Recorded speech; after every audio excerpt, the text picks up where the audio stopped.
Our lecture today is what we're going to talk about Buddhism and happiness. And of course, that Pharrell Williams song talks about a lot about happiness. Let's see what the teacher of the Buddhist Nichiren, Nichiren was a 13th century messenger of the Buddha Shakyamuni who taught the Lotus Sutra.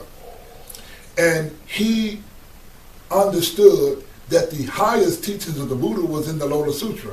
Now, let's see what Nichiren Shonin says. Now, he says, quote, "There is no true happiness other than upholding faith in the Lotus Sutra. This is what is meant by peace and security in their present existence and good circumstances in future existences. Though worldly troubles may arise, never let them disturb you. No one can avoid problems, not even saints, sages, or worthies." Now, this particular passage was taken from a writing or gosho of Nichiren, and the gosho is called Happiness in This World. Now, let's begin to study Buddhism and kind of get an understanding of happiness and how it works in Buddhism. And let's explain what the Daishonin meant when he says, there is no true happiness other than upholding faith in the Lotus Sutra. Now, we must understand there are two most important things in Buddhism. And that is, number one, the word is true happiness, and the next word is faith in the Lotus Sutra. See, Shakyamuni Buddha of India taught that true happiness, or only true happiness, comes from faith in the Lotus Sutra. Now, that's a kind of bold statement to make when you look at the world and you say, wait a minute, you the only guys that's got the truth? I think you're being a little presumptuous. But let's look at this statement a little further. Now, he says this. Let's go into another thing. In Buddhism, or in the Buddhism of Shakyamuni, many teachers have not clearly delineated the differences between Christianity, Islam, Judaism, and other religions. Like, what is the line of demarcation? What is the difference between Buddhism, Christianity, Judaism? What is the differences? Who talks about these differences? Who get really deep down in Buddhism and be able to explain the differences? Or what does the Buddhist teaching say about other religions? For example, in Christianity they say, thou shalt not have any more gods before thee, and this sort of thing. If you practice another religion or if you study another religion, you're going to go to hell. But what does Shakyamuni Buddha say? Let me tell you. There is a writing in Nichiren Buddhism. It's a gosho, and these are letters that he wrote to his disciples. In the gosho, Nichiren Shonin explains what Shakyamuni Buddha says about other Buddhist teachings. And he really gives the line of demarcation. Now, in the gosho Gift of Rights, it reads, quote, "The true path lies in the affairs of this world. The Golden Light Sutra states, quote, to have a profound knowledge of this world is itself Buddhism. The Nirvana Sutra states, quote, all of the non-Buddhist scriptures and writings in society are themselves Buddhist teachings and not non-Buddhist teachings." Now, what does this mean? This means that whether you are a Christian, whether you are a Islamic, or whether you practice Judaism, Confucianism, and Hinduism, and all other faiths, Buddhism, all of these teachings are not non-Buddhist teachings, but the Lotus Sutra teaches they are Buddhist teachings, because Buddhism deals with the manifestations of the universal law. See, the Lotus Sutra explains all phenomena. In the Buddhist teachings of Shakyamuni of the Lotus Sutra, which is broken down by Tentai of China, he explains it in a theory called Ichinen Sanzan. Ichinen Sanzan means that there are 3,000 worlds in a momentary state of existence. So, if there are 3,000 worlds in a momentary state of existence, Buddhism teaches that existence includes the past, the present, and the future. So we are dealing in the past, the present, and the future. And when Nichiren writes there is no true happiness other than having upholding faith in the Lotus Sutra, it is only the Lotus Sutra that deals with the 3,000 worlds in a momentary state of existence. In a momentary state of existence, this is inclusive of the past, the present, and the future. So in order for us to have a true sense of happiness or a true understanding of happiness, then we explain it from the standpoint of the Lotus Sutra. See, from the standpoint of Buddhism, see, when we talk about happiness, Buddhism actually makes happiness really about the halfway point. In other words, happiness is not the greatest achievement. Like in Buddhism, heaven is really not the greatest achievement of a Buddha. Did you hear me? Listen very carefully. In the Christian religion, the ultimate goal is to reach the state of heaven. This is an ideal state where everything is perfect in the world. Now, a Buddha, or in Buddhism, it teaches that inherently we all have what is called an enlightened nature. So what we as Buddhists seek to do, we do not necessarily, happiness is not our greatest goal. Now, let me explain what we mean by that. That happiness is not the greatest goal. The greatest goal for us is really not to go to heaven.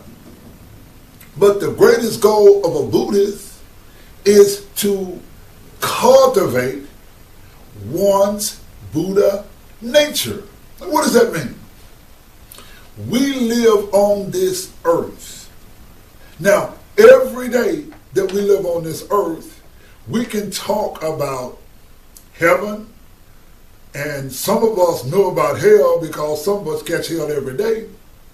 But how do we cultivate a life condition?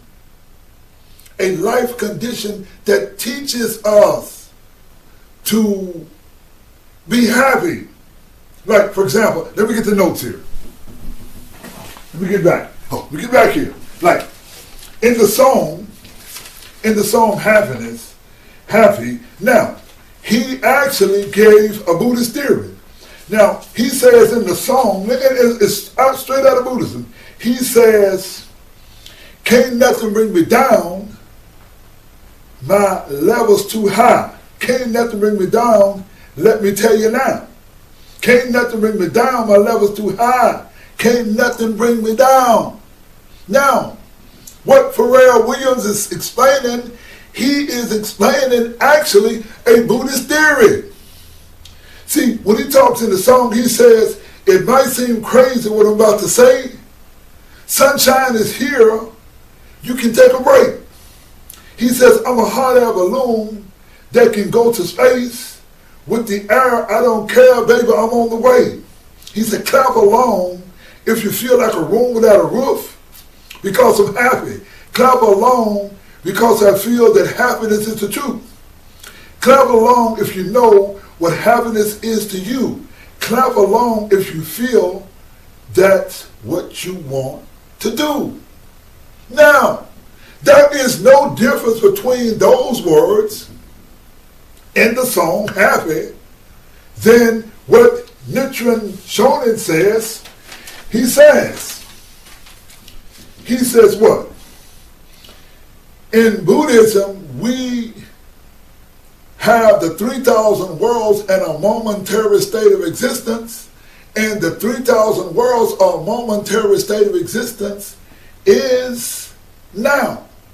Is that finding happiness now. Happiness is a condition in life that exists not somewhere to where you got to go to heaven, not somewhere that you got to go to, that you have to die.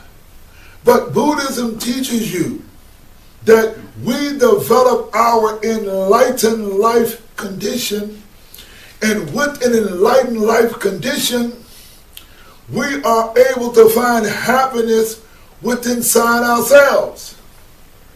Let's talk more about happiness. Every day, a child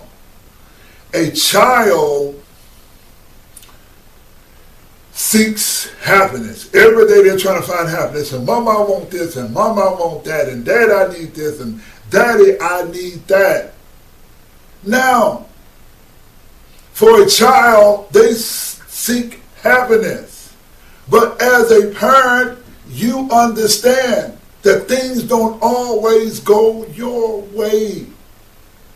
That you teach a child that sometimes it takes planning. Sometimes you have to put yourself aside or defer the temporary state of happiness in order to achieve a long-term goal. See, the Lotus Sutra says there is no true happiness. See, a true happiness encompasses the past, the present, and the future. There are many people in many societies that their whole idea is happiness. For example, in America, we lived in a culture in America to whereas in 1819, our President Andrew Jackson, when he was the president in 1830, he and the Southern guys got together and they passed a law called the Indian Removal Act that removed the Native Americans out of the South, period. And they put all the Native Americans on a reservation. Then these people brought in my ancestors, and when they brought in my ancestors, they brought them in to pick and harvest cotton, because that was white gold, it was cotton. So their idea of happiness was using other people and killing other people to be able to have a life of happiness, because that was their idea of happiness. You can go into societies all the time. For example, you can go into Islamic society. For example, you go to Saudi Arabia and a woman can't drive. A woman cannot do certain things without a man. They don't really have female rights in certain countries. Now, what is it that makes the Buddhist teaching different? What is it about Buddhism that's different? If Christianity and Buddhism, Judaism, and all other teachings are inclusive of Buddhism, or they're not non-Buddhist teachings, what is the difference? See, it is the Lotus Sutra that teaches the idea of the 10 worlds. And of the 10 worlds, the highest life condition that you strive for is enlightenment, or what we call Buddhahood. Now, what is Buddhahood? And how do we compare Buddhahood to happiness? See, a lot of people, their greatest goal in life is to be happy. For example, their world is, that's why I'm going to go into a world of happy, and what some people do, some people who are unenlightened, they will go and they says, man, I'm going to do cocaine and crack all day long. I'm going to do it all day long, and I'm going to do cocaine and crack 24/7. Because all I'm going to do is get messed up. I'm going to get my head messed up. Now, these are people who are actually happy. Their greatest goal in life is happiness.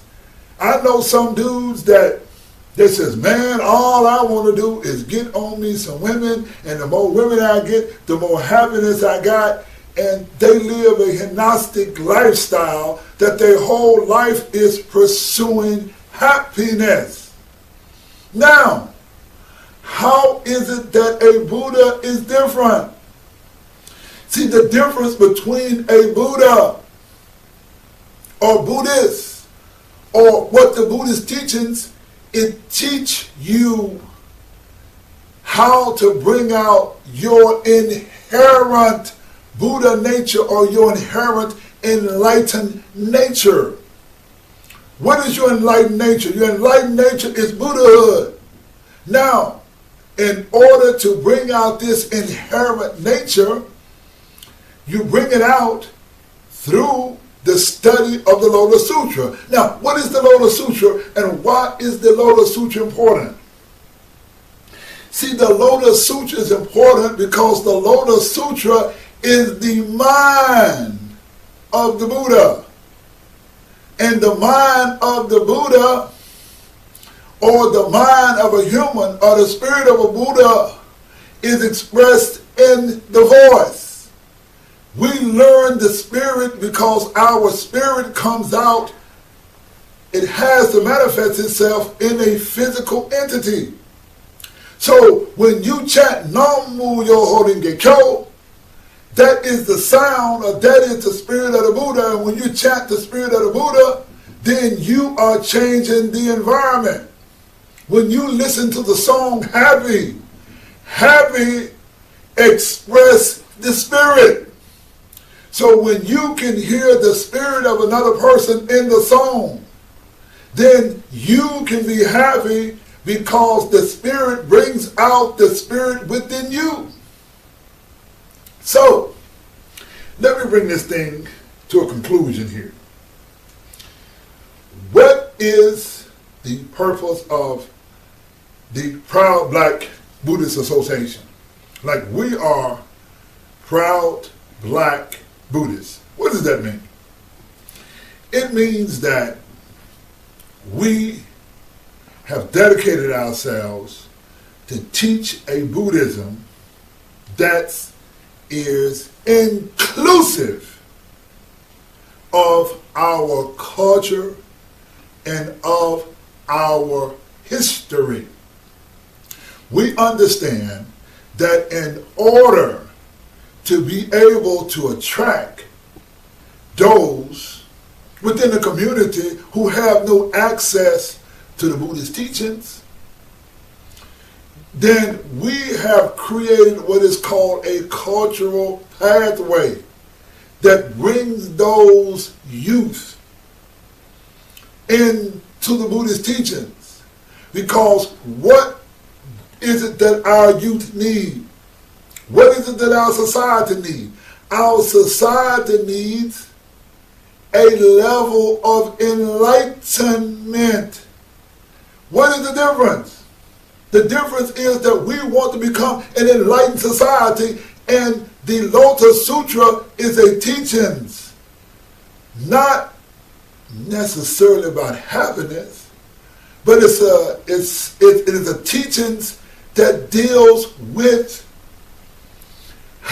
becoming an enlightened or an evolved society. For example, last year, someone asked President Barack Obama Jr., they said, what is your idea of gay, lesbian, and transgender?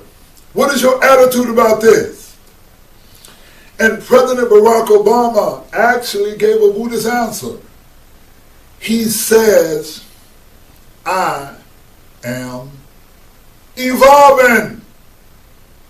Again, what did he say? He says, I am evolving. That is the Buddhist answer, because in the Buddhist religion of the world of enlightenment, of the world of Buddhahood, of the world of Bodhisattva, these are worlds of which are life conditions where you dedicate yourself to evolving to being a higher human being. For example, those of you who maybe watch Star Trek, I mean, I am a Trekkie down to the bone. I am a Trekkie. In fact, Pharrell Williams, who wrote the song Heavy, he's too a Trekkie because he grew up watching Star Trek. In 1980s, as a young man, he watched Carl Sagan, who was a tremendous scientist. And he does the Vulcan signs and things like that. Now, these people understand that in order for us to become a better society, then we must evolve. Star Trek is a movie. It's really Buddhism because Star Trek teaches about us evolving as human beings. See, we must evolve.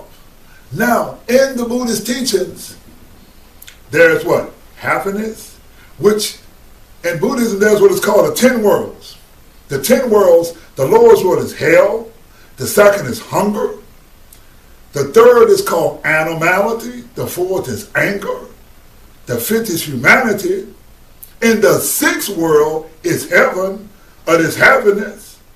But Buddhism teaches there's a greater world than even happiness, and that is the world of learning. Because this is a higher world when you put your sights in terms of learning and becoming an enlightened person. And there's a eighth world which is called self-realization. And there's a ninth world that we call Bodhisattva. And this is kind of like the idea of being Christ-like or being good to help other people. These are conditions. But the highest condition of total, absolute, indestructible happiness, and this is the world of Buddhahood. And the world of Buddhahood is a world that's inherently within every human being.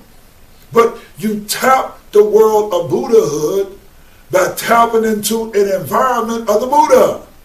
Now, what is the environment of the Buddha? The environment of the Buddha is the Lotus Sutra. Now, what is the title of the Lotus Sutra? The title of the Lotus Sutra is called Myoho Renge Kyo. But it was Nichiren who added the word Namu, Namas, which means devotion. So when you devote yourself to the mystic law of cause and effect teachings, that means that you have committed yourself to become a human being who is evolving. For example, I hear some people says, I'm going to go to church and I'm going to get happy. And it's good. And many people go to church to get happy. Now, how does this Buddhism differ from that? What the Buddhist teachings teach you is that you practice Buddhism to tap your enlightened nature. Now, what does that mean? Having an enlightened nature means that you have committed yourself to evolving.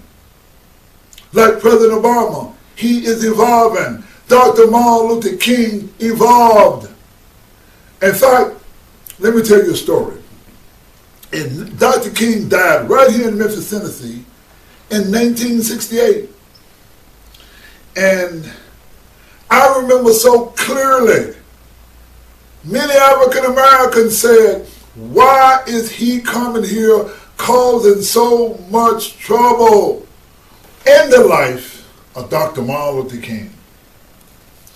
I remember so clearly that people wasn't all in love with Dr. Martin Luther King. Most of the people, most of the ministers were saying, why is he coming in here in Memphis to causing trouble? They were against Dr. Martin Luther King. They said, why is he causing trouble? These were unenlightened people because they were not enlightened to the idea of equality. They had lived a life of a settlement. Like even when you go back to Harriet Tubman, Harriet Tubman was taking some slaves to freedom. And these slaves were going to run back, and they weren't going to run away because they did not have the courage to leave, to walk out of slavery. They did not want to evolve. Harriet Tubman pulled a pistol on them and said, you are going to be free whether you want to be free or not. You see, the greatest thing and the greatest happiness that can happen to a society is that we as human beings evolve, that we become enlightened people. Now, the brothers on the corner, some of them walk around with their pants hanging on their ass. They are walking around trying to find some happiness. Happiness to some of these brothers is, well, I'm trying to get a job. They ain't trying to get a job. Or if I'm trying to get a job, how can I be happy?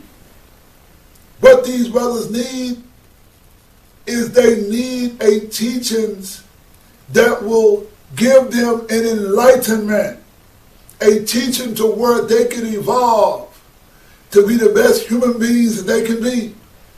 Now, when they come to study the Buddhist teachings, and we who teach Buddhism have opened an opportunity for the young brothers, they can come and get a teaching of enlightenment.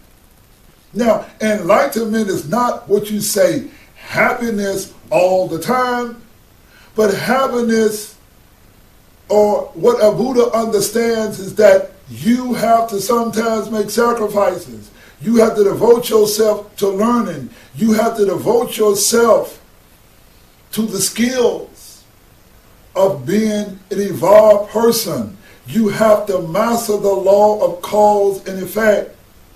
And so when you chant Nam Myo Renge Kyo, and you practice and you study the Lotus Sutra, you will find that you will are becoming an evolved person. Let me bring this to a close. And I want to give an example of a person who used Buddhism, who was not a Buddhism, but they in their life became an evolved person. In the year 1891, there was a man in India. His name was Bhimrao Ambedkar. Bhimrao Ambedkar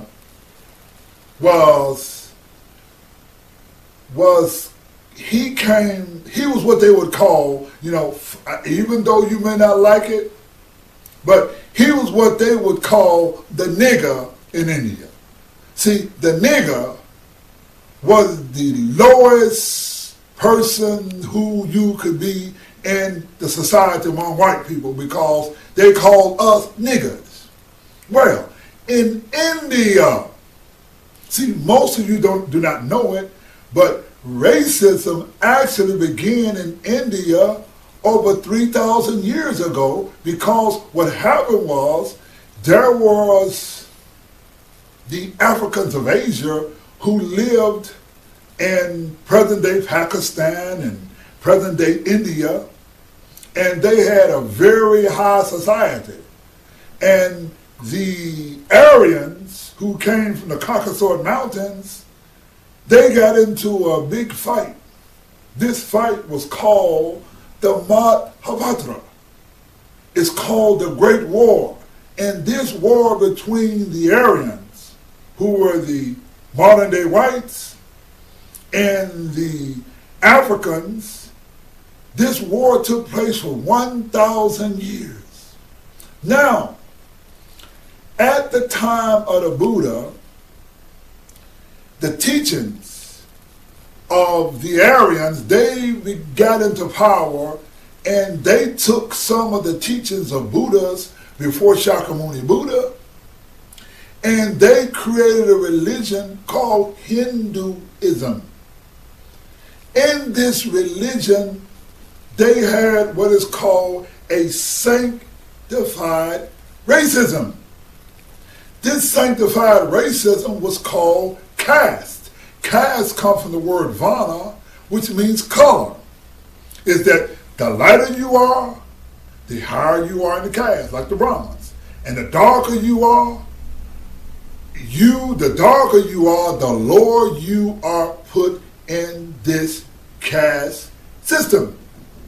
Now, what the Hindus did, they had all these different castes, and they had a caste that was so low that it was called the outcast. They said, you didn't believe in that caste at all. Now, this was the worst condition that any human being could be in.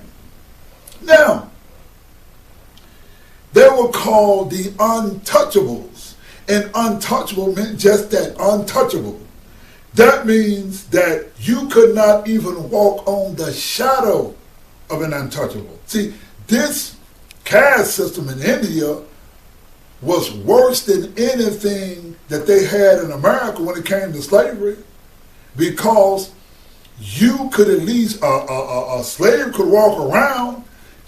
In the caste system, the untouchable could only come out at nighttime, and they could only wear clothes of dead people. They couldn't have regular clothes. They could not own anything. The only thing they could own was a dog and a donkey. And when they walked, they had to tie a broom on their ass. A broom.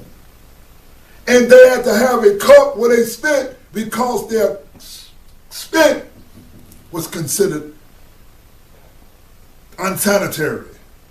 Everything about them was considered unsanitary. If they look in the eyes of a Brahmin, their eyes could be cut out. If they heard any of the Brahmin teaching, molten iron was cut into their ears. If they ever said something, their tongue would be cut out.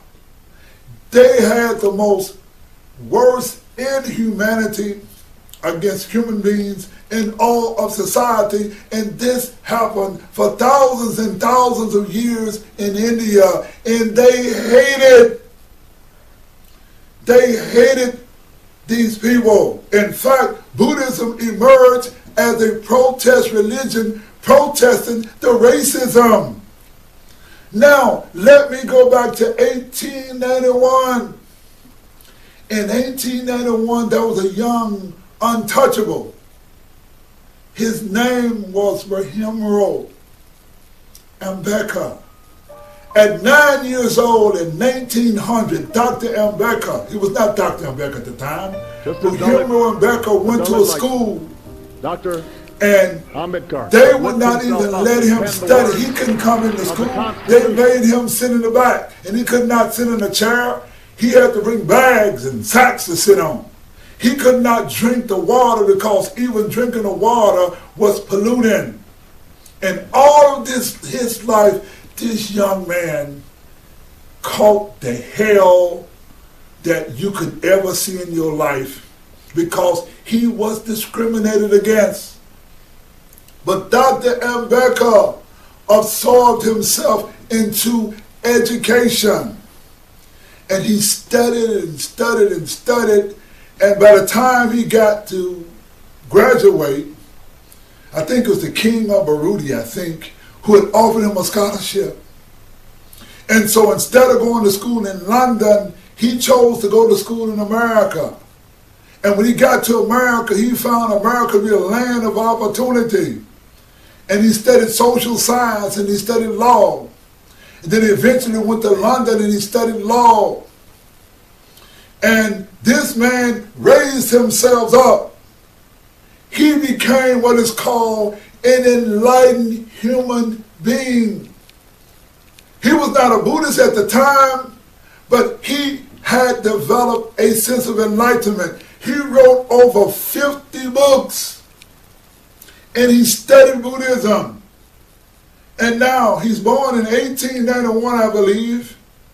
Now, he studied Buddhism. He wrote books on Buddhism. And he made a commitment in life, and he says that I was born a Hindu, but I will not die a Hindu. Dr. Mbeka, and many of you have read things about Mahatma Gandhi. Mahatma Gandhi was a Hindu. In fact, it was Dr. Mbeka, who was a legal scholar, who was one of the most brilliant minds of all of India. And when the British was about to turn power over to the Indian, Dr. Mbeka and Mahatma Gandhi got into a big squabble because Dr. Mbeka wanted to bring equality. He wanted to be guaranteed that the Dalits, the untouchable, he wanted to create a situation in India like we had in America, a civil rights legislation that would make it illegal to treat people with discrimination, and he wanted to guarantee so many seats in the House, and he wanted to dismantle this racist and brutal system in India. But it was Mahatma Gandhi who says, oh no, what you're doing, you're moving too fast. We cannot just dismantle the Hindu system. And Mahatma Gandhi went on a fast. And he went on a fast, and as he was about to die, pressure mounted on Dr. Mbeka and said, why don't you give in? And Dr. Mbeka compromised because the British did not want him to die.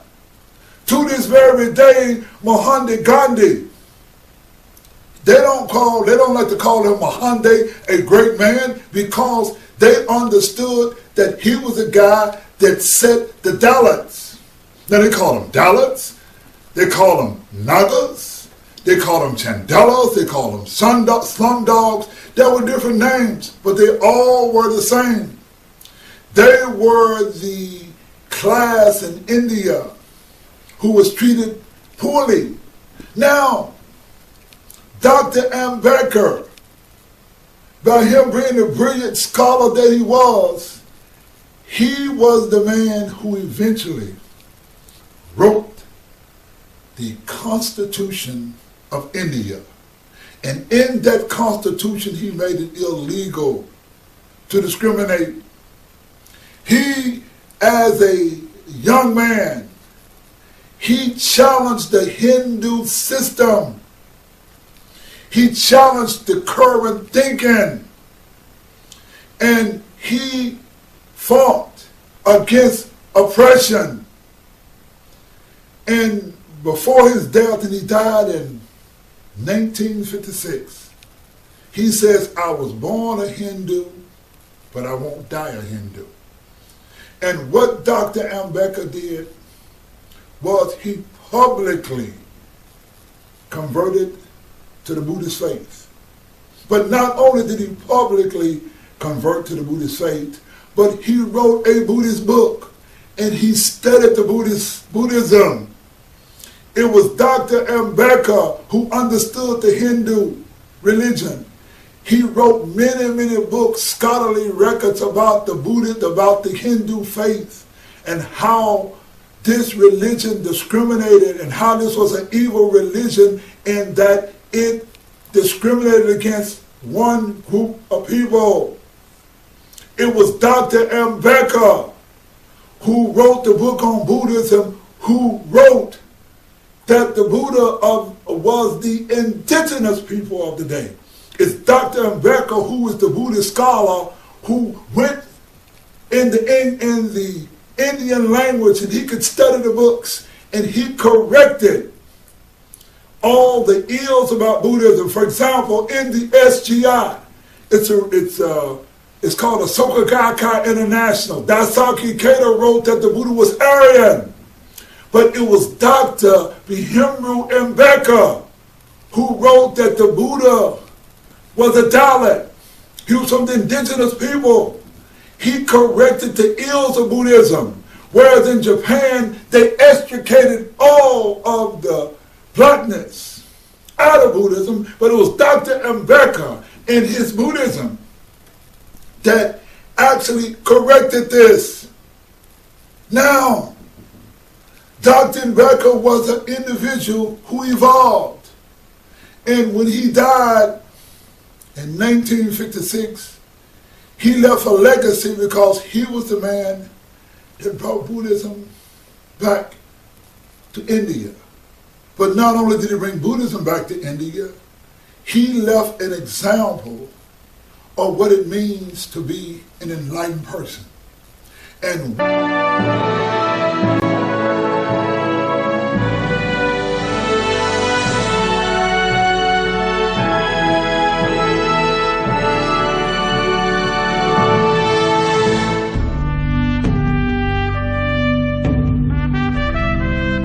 we, the people of India, having solemnly resolved to constitute India into a sovereign, socialist, secular, democratic republic, give to ourselves this Constitution.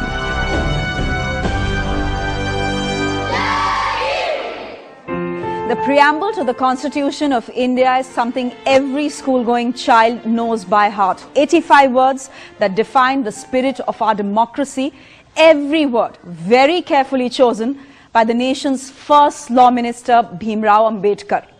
He's the man who was the chief architect of our Constitution, also the Dalit icon who gave millions a voice against discrimination. And we who are with the proud Black Buddhist World Association, in our prayer books, we have a prayer for that is inclusive of Dr. Bhimrao Ambedkar.